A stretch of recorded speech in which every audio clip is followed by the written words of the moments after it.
Assalamualaikum warahmatullahi wabarakatuh.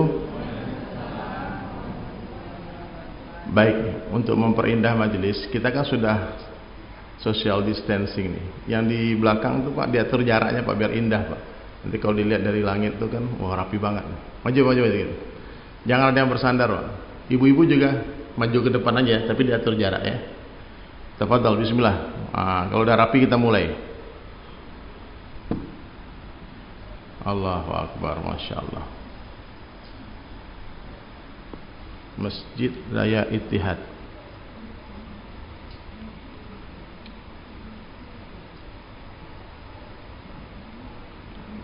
Ayo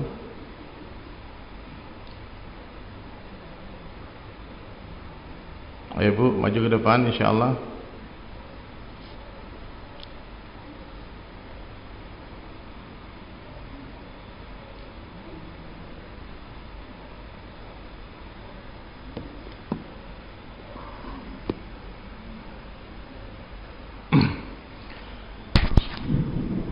نحمده ونصلي على رسوله الكريم أما بعد قال الله تعالى في القرآن الكريم أعوذ بالله من الشيطان الرجيم بسم الله الرحمن الرحيم الذي خلق الموت والحياة ليبلوكم أيكم أحسن عملا وقال النبي صلى الله عليه وسلم كل أمتي يدخلون الجنة إلا من أبى قيل ومن يأبى يا رسول الله قال من أطاعني دخل الجنة ومن عصاني فقد أبى atau kama qala Rasulullah sallallahu alaihi wasallam.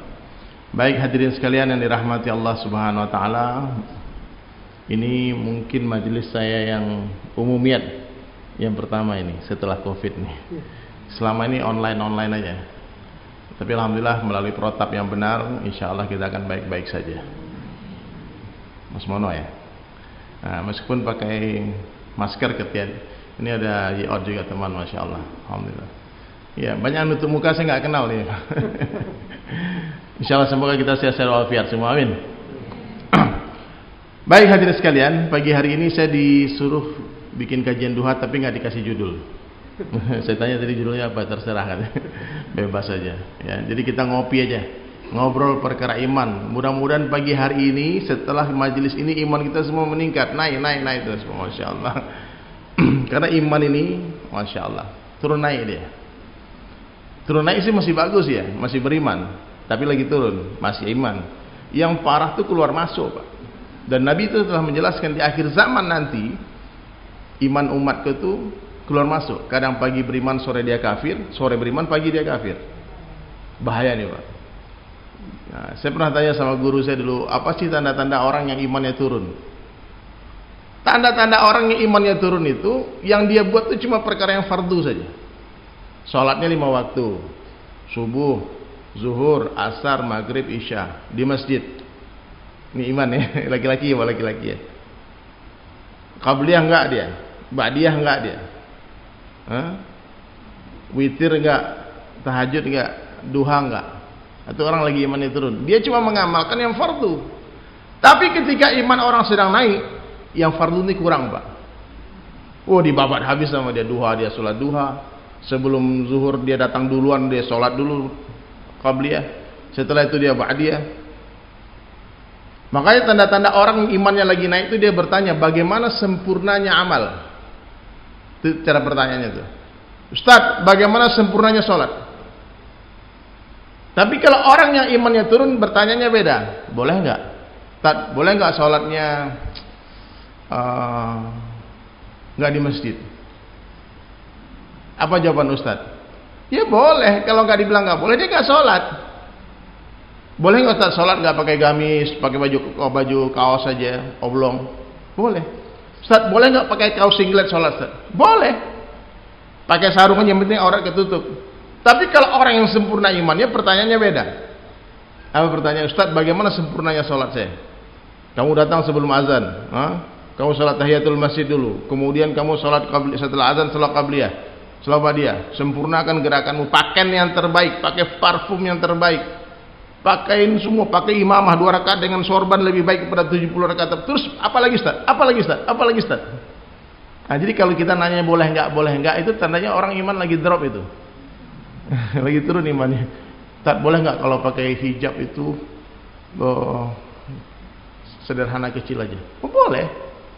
Boleh nggak pakai yang ini? Boleh. Tapi kalau orang yang sempurna imannya, dia akan bertanya bagaimana sempurnanya hijab itu. Paham ya? Nah, jadi mudah-mudahan kita semua dalam keadaan beriman yang lagi naik imannya, amin. Nah, bagaimana cara meningkatkan iman? Rasulullah sallallahu alaihi wasallam menjelaskan dalam satu hadis sederhana aja kata Nabi. Jaddidu imanakum. Saya setiap tausiah pasti hadis ini saya baca karena ini penting banget. Ya, coba diikuti semua, coba biar hafal hadis ini. Jaddidu imanakum. Sekali lagi. Sekali lagi. Nah, biar hafal imanakum. Perbaharui iman kalian kata Nabi, tingkatkan iman kalian.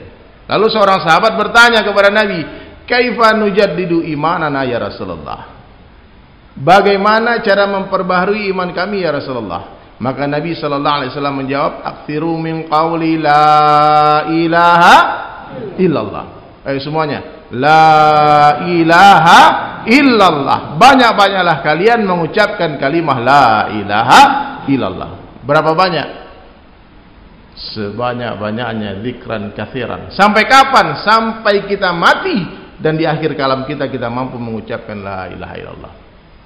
Dan Nabi memberikan janji. Nabi tidak pernah berdusta. Apa kata Nabi? Siapa yang mati dan di akhir kalamnya dia mampu mengucapkan la ilaha illallah, dakhalal jannah, pasti masuk surga. Saya beberapa kali melepas orang nazak sakaratul maut itu enggak mudah mengucapkan itu. Karena apa yang keluar di lisan itu apa yang ada di hati. Kalau kalimat itu tak ada di hati, enggak mungkin keluar di lisan. Kalau orang selama hidupnya hari-hari bicara dunia, mendengar dunia, melihat dunia, fikirkan dunia, maka dunia ada di hatinya. Kalau yang dibicarakan tiap ketemu ngomong dunia aja. Bagaimana bisnis, bro? Mantul, mantap betul, mantap. Udah berapa cabang sekarang? Bakar-bakar di mana lagi sekarang?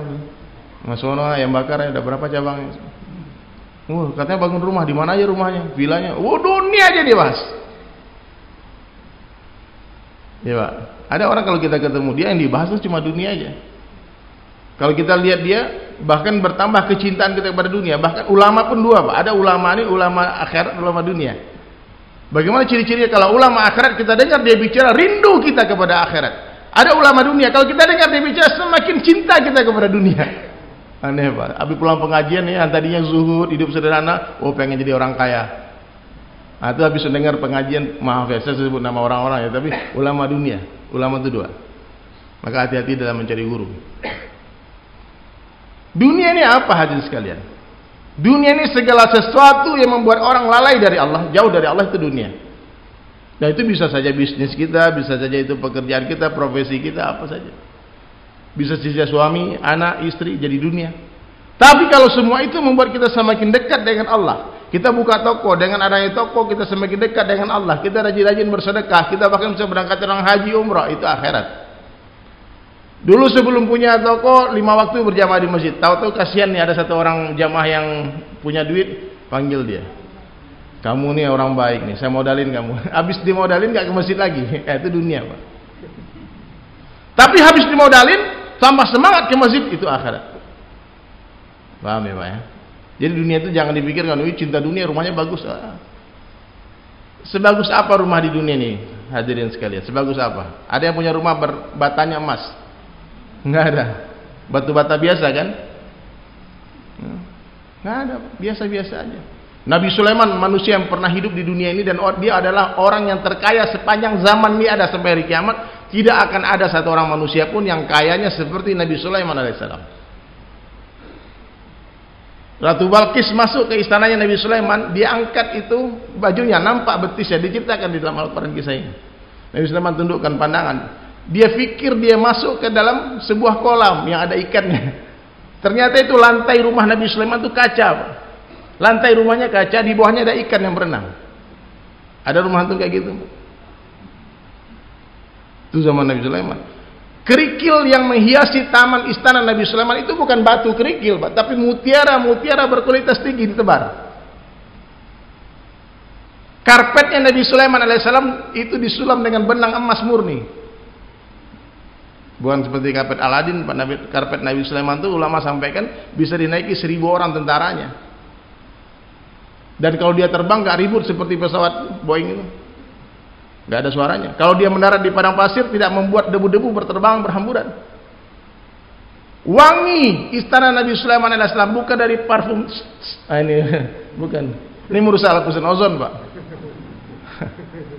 Dikumpulkan itu kasturi, semua oud, minyak-minyak wangi terbaik di dunia dikumpulkan di satu bejana, maka dipanggil burung-burung, celupkan sayapmu dan terbanglah mengitari istanaku.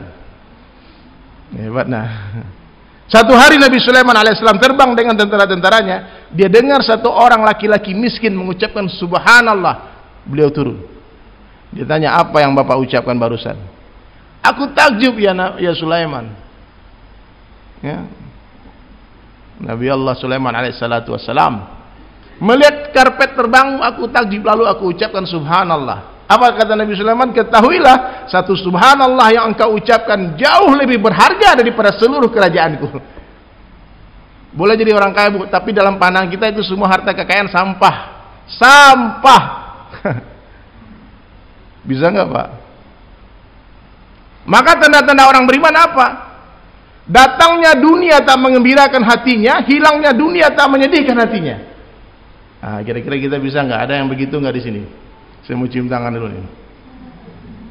Datangnya dunia tak mengembirakan hati, hilangnya dunia tak menyedihkan hati. Itu tanda-tanda iman baru mulai masuk ke dalam hati. Pak, angkat kepalanya, masalah ada yang ketiduran ini. Kalau tidur kita tutup ya, majelis wabillahi taufiq wal hidayah. Angkat kepalanya, Pak. Bangunkan yang tidur, Pak. Bismillah. Nah. Diangkat kepalanya, Pak. Jadi tanda-tanda, coba periksa hati kita semua, periksa hati kita maksudnya. Datangnya dunia tak mengembirakan hati, hilangnya dunia tak menyedihkan hati. Karena orang beriman yakin dengan perkataan Rasulullah SAW. Apa Nabi katakan? Dunia tak ada harganya dalam pandangan Allah. Dunia cuma berharga dalam pandangan kita saja. Dalam pandangan Allah, nothing. Bahkan tidak lebih berharga daripada sebelah sayap nyamuk. Ini bapak-bapak pengusaha semua nih. Kira-kira ada yang dapat informasi nggak berapa harga sebelah sayap nyamuk? Satu kontainer deh. Sayap nyamuk satu kontainer ada harganya nggak? Nggak ada harganya. Nggak ada, sampai detik ini belum ada orang yang mau beli sayap nyamuk. Kalau saja harga dunia sama dengan sebelah sayap nyamuk, wallahi kata Nabi, bersumpah Nabi, Allah tak akan kasih minum orang kafir walau seteguk air pun. Saking sampahnya dunia kepada orang kafir Allah kasih. Maka jangan antum pikir, Pak, Allah mudahkan rezekiku, aku sekarang kaya, aku rumahku bagus, mobilku mewah, Allah sayang sama aku. Enggak ada tuh standar kasih sayang Allah tuh dengan diberikannya harta benda dunia, tidak ada.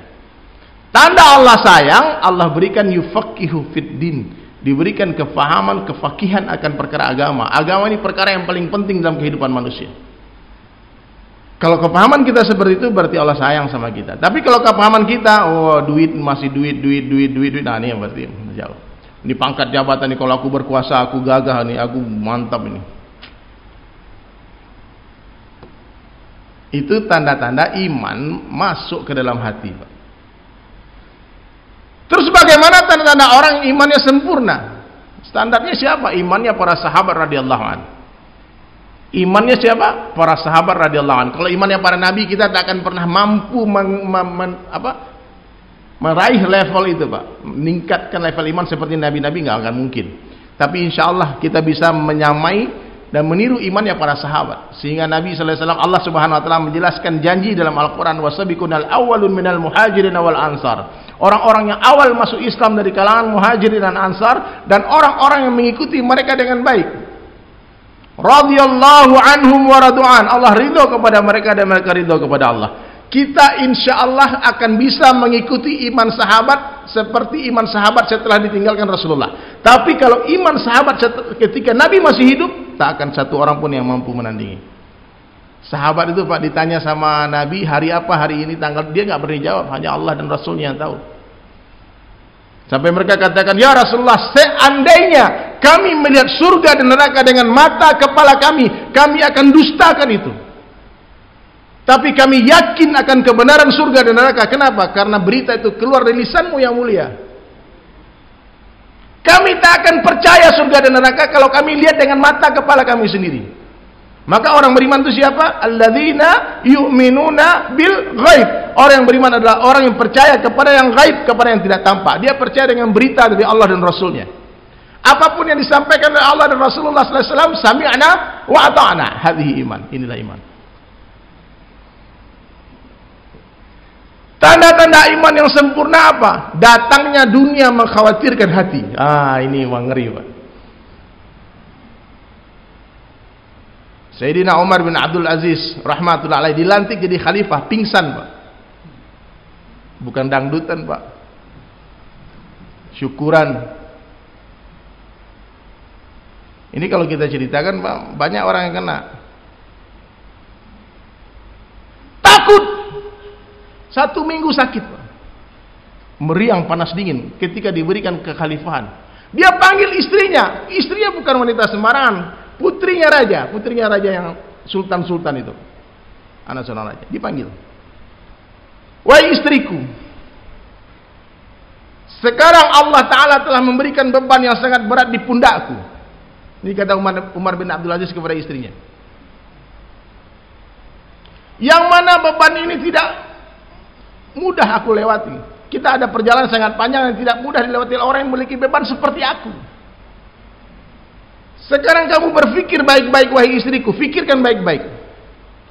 Kalau kamu masih ingin dengan dunia beserta perhiasannya, maka kamu sekarang saya cerai dan kamu cari suami selain aku. Kalau kamu masih ingin dunia beserta perhiasannya, kamu boleh cari suami selain aku. Tapi kalau kau ingin bersama berjuangku dengan untuk melewati beban ujian ini, ujian kekhalifahan, maka lepaskan semua perhiasanmu, serahkan ke Baitul Mal, semuanya. Aku tidak mau melihat satu perhiasan pun menempel di tubuhmu. Pilih, bersama dengan perhiasanmu atau bersama dengan aku. Apa jawaban istri? Apalah artinya dunia beserta isi kalau kau tak ada di sampingku. So sweet. 2,5 tahun bila menjadi khalifah, serigala dengan kambing makan satu tempat, nampan. Mereka minum di satu telaga. Tidak ada satu orang pun rakyat waktu itu orang Islam yang menerima zakat. Daging-daging kurban disembelih, dibawa ke hutan, disuapin ke serigala, ke macan, semua jinak. Orang berjalan di hutan tak satu pun binatang buas yang menyerang manusia waktu itu. Di zaman kekhalifahan Umar bin Abdul Aziz, beliau tak tidur sebelum seluruh rakyatnya tidur, tak makan sebelum seluruh rakyatnya makan. Itulah amir, itulah khalifah yang sebetul-betulnya khalifah. Datang ghanimah waktu itu, maka Umar bin Abdul Aziz katakan kepada orang-orang kerajaan, bagikan harta ini kepada orang paling miskin di kerajaan ini. Apa kata penasihatnya? Tuan, kami sudah data semua rakyat kita dan kami tidak temukan orang yang lebih miskin dari Tuan. Ini jadi pejabat, langsung beli villa, apartemen di mana-mana. Ya, kita sangka baik aja. Mudah-mudahan harta itu halal. Tapi paman saya datang hari ini. Paman saya itu wali kota. Wali kota Solo dia. Di Sumatera, bukan Solo ya. Solo. Nanti dibilang politik-politik lagi bilang Solo. Bukan, ini Solo pakai K. Adiknya mama saya. Saya tanya sama dia, Om, dia datang di sini, dia nggak nginep di hotel, dia nginep di mes. Di mes yang gratis. Nggak punya apa-apa, dan selama dia jadi wali kota belum 1 rupiah pun uang dia saya makan, karena dia bilang gaji Om cuma 6 juta. Saya bilang itu harga setengah lukisan saya. Itu semua Mas Mono ya, Mas Mono kemarin beli lukisan saya. Itu gaji dia sebulan. Maka nggak mungkin pejabat itu kalau dia bukan pengusaha kaya itu nggak mungkin, Pak. Miskin. Dan saya dengar cerita ini dari beliau. Tidak akan ada orang dikatakan sama penasihat kerajaan, kami tak temukan orang yang paling miskin di kerajaan ini Tuan, melebihi Tuan. Ketika dia meninggal, tak 1 dinar dirham pun dia wariskan kepada anak-anaknya. Ulama menangis berkumpul di jenazahnya, dia di jasadnya yang terbujur sakit. Dikatakan, Amirul Mukminin, berikan sedikit warisan kepada anakmu, jangan kau infakkan semua hartamu di jalan Allah. Sambil menangis dia katakan, kalau anak-anakku anak yang saleh dan salehah, cukup Allah dan Rasulnya kuwariskan kepada mereka. Tapi kalau mereka bukanlah anak yang saleh dan salehah, buat apa aku beri orang-orang brengsek itu semua warisan? Jadi inilah salah satu tanda-tanda orang yang sempurna imannya. 2,5 tahun menjadi khalifah, tak satu kali pun dia mandi janabah. Tak ada waktu dia bertemu istrinya. Siang keliling, datang rumah ke rumah, dia pikul itu semua beras-beras dengan pundaknya. Malam dia berkumpulkan semua ulama muzakarah kematian, tiap malam bercerita tentang mati, menangis. Dia berkhidmat mencucikan tangan para ulama ketika makan. Itu presiden Pak, zaman dulu Pak, namanya Umar bin Abdul Aziz. Setelah Khulafaur Rasyidin, ulama mengatakan beliaulah khalifah yang terdahsyat, terhebat. Itu belum sahabat. Kalau kita ceritakan kisah sahabat lebih ngeri lagi Bu. 2 orang sahabat menolak dunia dengan kedua tangannya, ngeri ya. 2 orang sahabat Nabi saling bilang agak bersitegang. Kata satu orang, ini punyamu. Dikatakan, akhi, brother, ini haknya antum. Oh tidak, ini punya kamu, ini punya. Enggak, tidak, ini punya. Saling dorong-dorong Pak. Ada satu peti di depannya. Datang satu sahabat bertanya, dilihat di kejauhan, kenapa nih orang ribut? Dari tadi nih gak selesai urusannya. Maka ditanya hadirin sekalian kepada sahabat yang ribut tadi, ada apa masalah kalian berdua ribut-ribut? Kata sahabat yang ribut tadi, begini bang ceritanya bang, saya kan beli tanah beliau ini sahabat saya, ini teman saya, teman baik saya. Saya beli tanah dia, kemudian setelah tanahnya saya garap, saya gali-gali, ternyata ada ini satu peti emas di dalam tanahnya itu. Saya tak pernah berniat membeli emas ini. Niat saya hanya membeli tanah dia. Maka saya hari ini datang ke rumah dia untuk mengantarkan peti emas ini. Apa kata yang penjual? Bro, kalau saya sudah menjual tanah, berarti apa yang di atas tanah, apa yang di dalam tanah sudah menjadi hakmu, milikmu itu. Ini emas ini punya, oh nggak bisa. Ini punya kamu, oh ini punya kamu. Hampir berantem. Ada nggak hari ini orang seperti itu? Coba berdiri Pak, saya mau cium kakinya, bukan tangan lagi Pak.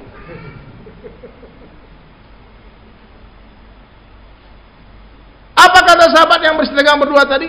Ya udahlah, biar kita nggak ribut bang. Bagaimana kalau masih buat abang saja? Apa jawaban orang yang ketiga tadi? Sahabat lagi. No. Gak bisa begitu. Kalian mau lepas dari masalah, terus berikan masalah kepada saya. Mereka memandang satu peti emas adalah sebuah masalah. Karena yakin dengan perkataan Rasulullah dan para sahabat. Sayyidina Ali mengatakan rezeki yang halal akan dihisap, yang haram akan diazab. Yang halal akan maka orang-orang kaya ini mah gak terlambat masuk surga ya Pak. Begitu banyaknya pertanyaan Allah kepada orang-orang kaya. Mobilmu dari mana itu? Cara belinya bagaimana? Benar apa enggak tuh? Jabatanmu bagaimana caranya? Kau tipu enggak dan dapatkan jabatan itu? Ditanya semua, enggak main-main. Dunia ini bukan pengadilan, tempat pengadilan sesungguhnya. Dunia ini tipu-tipu semua, main-main semua. Kekayaan di dunia bukanlah kekayaan yang sesungguhnya. Kemiskinan di dunia bukanlah kemiskinan sesungguhnya. Sahabat yakin perkara ini. Lalu sahabat yang ketiga tadi mengatakan apa? Ya udah, daripada kita bertiga ini ribut, mending kita pergi ke hakim, ke pengadilan, kita tanya siapa yang paling berhak terhadap satu peti emas ini. Datang ke pengadilan, hakimnya pun orang yang sempurna imannya hadirin. Coba kalau hakimnya Bapak Ibu sekalian, gimana kira-kira orang bertiga bawa satu peti emas dan mengatakan ini kami tidak mau emas ini. Gimana Pak Hakim? Ya udah kalian damai-damai aja ya. Dunia sementara nih ya. Pulang udah dulu, tenangkan pikiran kalian ya. Nanti ada surat panggilan. Ini BB dulu nih, barang bukti nih. Itu kalau hakimnya mungkin kita ya. Saya pun mungkin begitu. Ini ngapain orang bertiga ribut-ribut, pada ribut kita amankan dulu kan.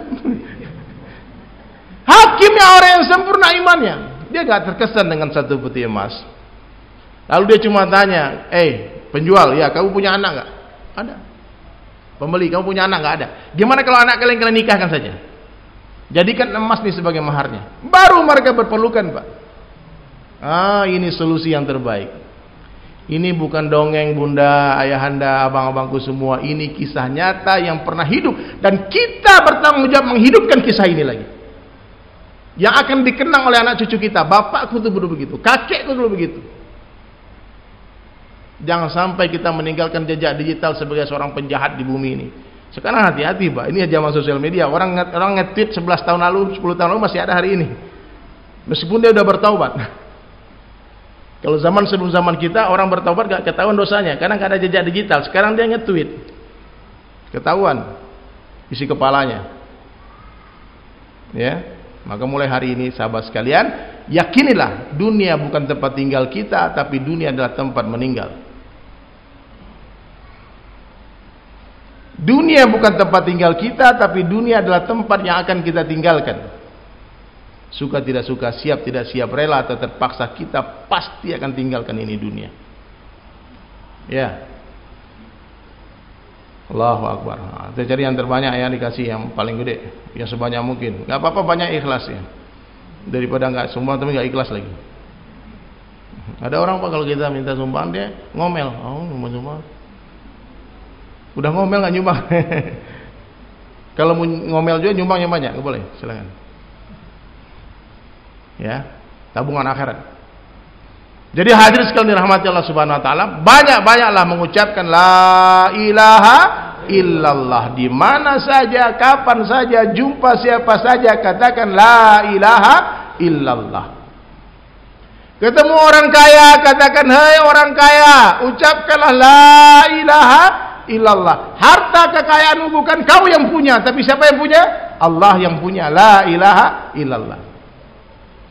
Ketemu orang miskin, katakan hai orang miskin, sabar, dunia sementara, akhirat selamanya. Orang miskin 500 tahun lebih masuk surga dibanding orang kaya. Malaikat malu nanya orang miskin. Mau dihisap malaikat kan? Tatap-tatapan mereka belum. Apa? Ya udah masuk. Kasihan.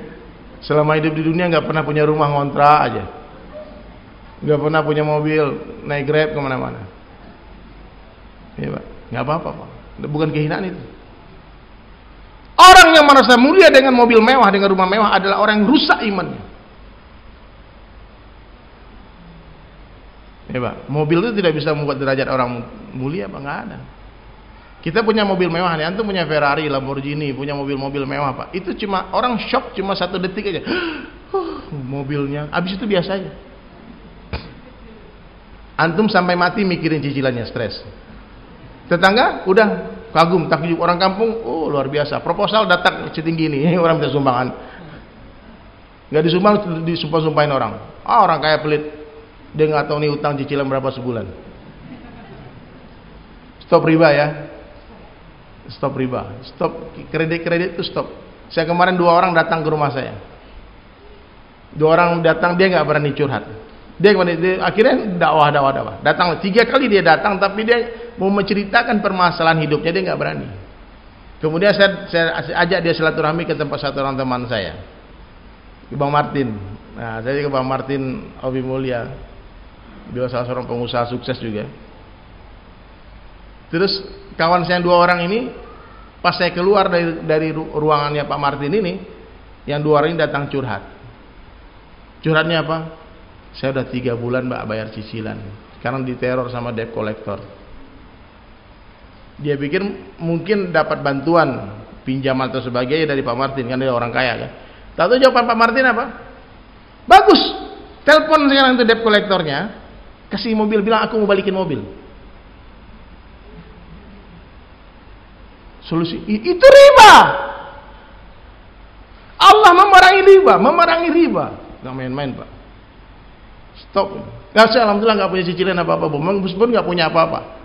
Alhamdulillah nih dari Sulaiman nih sampai detik ini belum punya 1 meter tanah pun di dunia atas nama saya, belum ada. Gak apa-apa. Karena gak mampu beli. Pada kredit ngapain? Gak ada. Kalau di Padang ada harta tuh, harta pusaka tuh jatuhnya ke perempuan, bukan ke laki-laki. Kita gak punya apa-apa. Istri bilang kredit tuh pinjam, no, Allah kasih kita ambil. Kalau nggak dikasih nggak apa-apa. Ngapain harus bang? Saya pernah coba punya dulu, kemudian cicil-cicil, aduh, kegelisahan di malam hari, kehinaan di siang hari.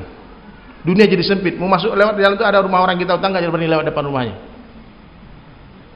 Ngeri nih Pak. Akhirnya Pak, pas ngomong itu, debt collector telepon. Dia dengan senyum katakan, Pak, boleh ke rumah ambil mobil. Saya nangis Pak. Takjub, itu orang berani mengorbankan itu Pak, mobilnya. Mobil Freight, saya ingat. Udah, dia pulangkan mobil, hitung-hitungan, dapatlah cash, kembalian uang sedikit untuk modal usaha. Tenang, Allah akan ganti dengan bisnisnya, dengan mobil yang lebih baik. Terus minggu lalu dia datang ke rumah saya. Datang ke rumah, dia bilang, ya karena ada acara di rumah Mas Mona ya. Dia datang sampai jam 11:30. Mereka suami istri cari-cari Grabnya nggak dapat. Oh dapat. Pas Grab datang, terus istri saya bilang, Abi, itu kan ada mobil, kita kan ada mobil 2 tuh. Satu mobil kepakai, satu mobil nganggur aja. Kasih pinjam dia aja dulu sampai dia punya mobil. Grabnya datang, kasih duit, balikin, cancel order. Dia bilang, Bang, karena antum sudah korbankan nih, berani lepas dari riba, I respect you. I do respect for you brother. Itu ada mobil pakai. Dia nangis sama istri karena mobil yang saya suruh pakai itu Velfire Pak. Mobil dia cuma Freight. Beneran nih Ustaz? Iya pakai. Terus pakai. Besoknya dia telepon mau balik, pakai itu mobil sampai kau punya mobil. Punya Allah kan. Berani korbankan yang haram, Allah ganti dengan yang halal. Yang lebih baik lagi, berlipat-lipat ganda. Nabi Daud alaihissalam, dia menerima gaji dari kerajaan. Suatu hari, dan tidak ada satu orang manusia pun yang lebih soleh dari beliau yang hidup waktu itu. Nabi Daud, dia raja. Kemudian dia bertanya kepada semua orang, apa pendapatmu tentang Daud? Tolong jelaskan. Semua memuji, menyanjung Nabi Daud alaihissalam. Orang hebat, orang soleh, dermawan, orang Masya Allah. Dia tidak puas. Kenapa? Pasti aku punya kekurangan. Berdoa, ya Allah, beritahu ke aku kekuranganku apa. Maka Allah hantar malaikat Jibril menyamar sebagai seorang laki-laki tua. Maka dia datang berjumpa dengan Nabi Daud alaihissalam. Nabi Daud bertanya, wahai orang tua, bagaimana pendapatmu tentang Daud? Apa kata Jibril alaihissalam? Dia orang baik, orang saleh, tapi sayang ya, dia masih makan gaji dari kerajaan.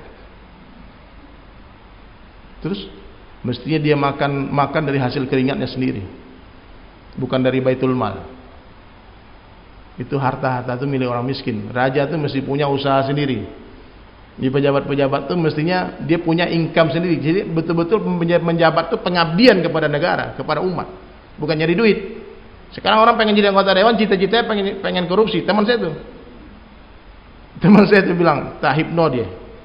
Saya bilang, brother, tatap mataku. Terus jawab dengan jujur, kenapa kau ingin jadi anggota dewan?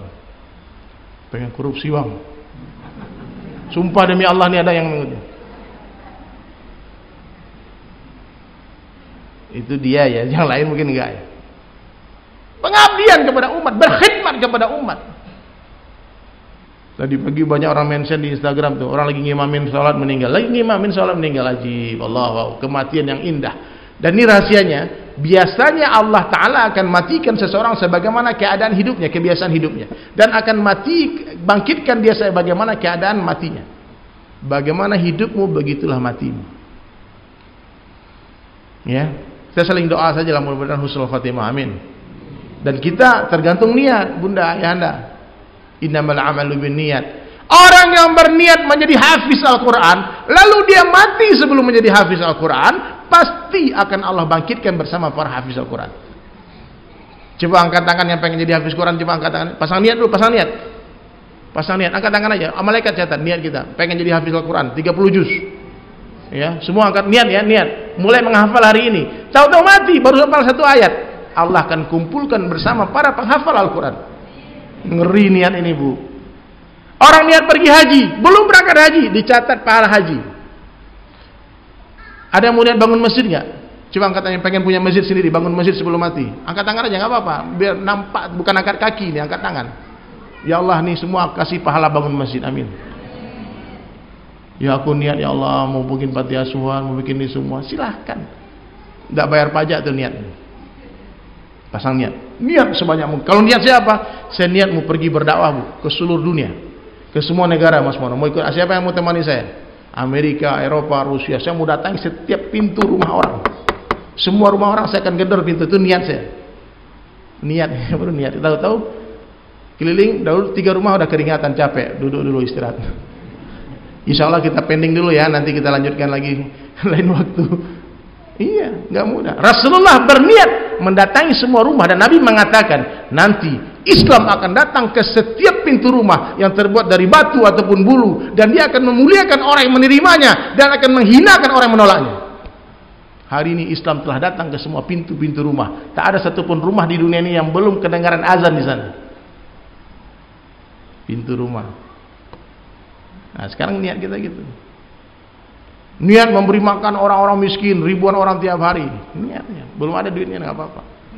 Teman saya tuh Aditya, rumah makan gratis itu bukan orang kaya Bunda. Dia orang miskin, 3 tahun lalu dia masih jadi marbot di masjid di kota wisata Darussalam. Tukang rapiin sendal, digaji berapa lah, berapa ratus ribu sebulan. Ngerapiin sendal. Suatu hari dilihat satu orang nenek-nenek sakit jalan, belum makan. Dia bilang sama istrinya, nenek itu belum makan, kita kasih makan, dimasakin. Kemudian senang kali wajah nenek itu, subhanallah. Kemudian dia punya motor butut 7 juta, dia jual. Dia belikan bahan makanan, dia beri makan orang. Kemudian dibuat rumahnya ditulis rumah makan gratis. Semua orang mau makan nggak boleh bayar. Saya pernah buat ide juga Mas Mono, bikin rumah makan, bayar makan sepuasnya, bayar seikhlasnya. Masih bayar kan? Ini gratis Mas. SBY makan di tempat dia, mau bayar nggak boleh bayar. Bapak makan aja Pak, ini rumah makan gratis Pak. Sekarang apa yang terjadi? Allah muliakan dia, Allah mudahkan kehidupan dia. Dia nggak punya mobil, nggak punya, dia 3 tahun tinggal di rumah kontrakan yang harganya berapa, 1 juta sebulan nggak sampai mungkin, sama istrinya. Beralasan tikar Palembang itu, nggak ada kasur spring bed dia. Saya cerita, saya nangis dengar dia cerita. Ini orang miskin ngasih makan orang. Kok kita orang kaya 2 orang 3 orang makan di rumah kita ngeluh-ngeluh. Oh, tamu aja datang terus nih. Orang datang suuzon langsung kan. Uang keluar lagi nih, kacau nih, apa lagi nih Pak. Belum orang mau datang. Padahal tamu itu membawa rahmat berkah dalam kehidupan kita. Semua siapa ya? Setiap kebaikan kita lihat, maka Allah akan pindahkan kebaikan itu kepada kita. Terinspiring, terinspirasi. Oh, saya betul-betul pengen buka rumah makan gratis juga Bu. Saya udah bilang-bilang sama istri kita, bikinlah mulailah 50 bungkus lu setiap hari. Yang berbayar tetap ada Mas Mono, tetap bayar. Tapi yang gratisnya beliau banyak juga. Tapi kebaikan itu Mas Mono harus dipublish biar orang tahu. Jadi hari ini kadang-kadang kita ketipu syaitan. Ketika kita berdonasi, membantu orang-orang miskin, terus kita, aduh nanti ria kalau diumum. Tidak apa-apa diumumkan. Sekarang di sosial media kebatilan, kemaksiatan disiarkan. Mereka publish semua kemaksiatan. Kalau orang-orang ahli baik, alul haq, malu menampakkan kebaikan, maka yang nampak di sosial media itu hanya keburukan semua. Putra Siregar, itu teman saya itu, Putra Siregar, pengusaha HP itu, tidak pernah menatap wajah ibunya. Dia dibuang waktu bayinya. Dia nggak tahu ibunya siapa sampai sekarang. Diambil sama satu keluarga miskin, dibesarkan sama satu keluarga miskin. Kemarin dia berkorban 400 ekor hewan kurban, 300 sapi dan 100 lebih ekor kambing. Pakai uang pribadi dia. Betul Pak, 4 tahun lalu itu masih nggak punya apa-apa, masih tinggal di kontrakan, di kos-kosan. Tapi bagaimana dia bilang berkah sedekah Bang, saya ada duit saya sedekah, ada duit saya sedekah, ada duit sedekah, Allah tambah, Allah tambah, Allah tambah, Allah kayakan, Allah kayakan. Ya, insyaallah ya, berkah itu yang penting Bang, Bunda. Berkah yang penting. Kita pasti, saya yakin semua ini pasti bisa berbuat lebih wah lagi, lebih hebat lagi. Tapi kadang-kadang kita dibisik-bikin setan. Nanti kamu ria, percuma kamu sedekah, udah simpan aja dulu dah. Saya pernah tuh di komen, ria lo di Instagram kan, posting kebaikan. Ada ya netizen bilang ria lo, terus saya bilang, maaf Bang, ini ria hasanah Bang. Oh ya dah, dia ribut lagi. Kalau kita menampakkan kebaikan, lalu ada orang terinspirasi ya sebab kita nggak tahu siapa dia, kita nggak kenal siapa dia di dunia, tapi gara-gara kita dia jadi orang baik, gara-gara kita dia bersedekah, gara-gara kita dia bangun masjid, gara-gara kita melihat kita dia akhirnya masuk Islam. Di dunia Allah nggak perlihatkan, tapi di akhirat Allah akan jumpakan semua orang itu dengan kita. Dikatakan gara-gara engkau aku dulu masuk Islam. Bahkan di dunia pun kadang-kadang, saya kemarin waktu berapa bulan itu sebelum Covid ke Cilacap, satu orang peluk saya nangis-nangis. Nggak bisa dia ngomong, terisak-isak dia. Kenapa bang? Ada apa bang? Ada masalah? Dia bilang, bang, doakan anak istri saya masuk Islam. Amin. Kenapa? Saya masuk Islam setelah mendengar lagu abang. Lagu apa? Itu bang, lagu Ajal Tak Menunggu Taubat. Saya ingat lagu itu pernah saya nyanyikan. Itu lagu belum dipublish, Bunda. Pernah saya nyanyikan 5 tahun lalu di acara ngopi di Trans 7 itu. Ajal tak menunggu taubatmu, tak menunggu nanti, bila saatnya tiba, tak ada yang kan kita bawa, semua kan ditinggal, hanya iman dan amal soleh. Itu orang Nasrani dengar lagu itu di TV, masuk Islam. Kebahagiaan yang saya rasakan mendengar cerita itu, saya sudah rasa-rasa masuk surga. Di surga, ya Allah, ada satu orang hamba Allah yang bersyahadat agak asbab mendengar syair yang saya tulis, saya buat, saya nyanyikan. Bagaimana kenikmatan yang Allah berikan nanti di surga. Ini baru di dunia nih, cipratan nikmat surga. Satu orang dapat hidayah, kata Nabi, gara-gara engkau satu orang dapat hidayah, itu lebih baik daripada seluruh benda yang disinari matahari. Itu lebih baik daripada seluruh dunia beserta isinya. Siap berdakwah, Pak? Bunda, niatkan ya, berpakaian niat dakwah.